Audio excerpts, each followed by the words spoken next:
আমাদের মতো হতভাগ্য মা বাবার সংখ্যা ক্রমশ বেড়েই চলেছে। ভেঙে পড়বেন না বাবা। না না, আমি ভেঙে পড়ছি না ভাই, আমি ভেঙে পড়ছি না। কারণ এই আজকের এই অবস্থার জন্য আমরাই তো দায়ী। হ্যাঁ, আমরাই। ভেবে দেখুন, আমাদের সন্তানদের যখন 7 কিংবা 8 বছর বয়স, তখন আমরা তাদেরকে হোস্টেলে না পাঠিয়ে আমরা নিজেদের কাছে রেখে দিই। দীর্ঘদিন এক ছাদের তলায় থাকতে থাকতে বাবাদের অভ্যেস হয়ে যায় সন্তানদের সঙ্গে থাকার। আর এখানেই তো তফাৎ।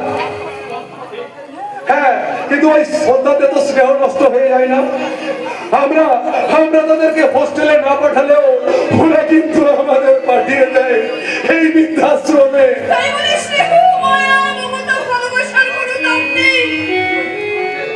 আছে লতা আছে। তাহলে তোমাকে বাক্সটা গুছিয়ে দিতে বললো কেন?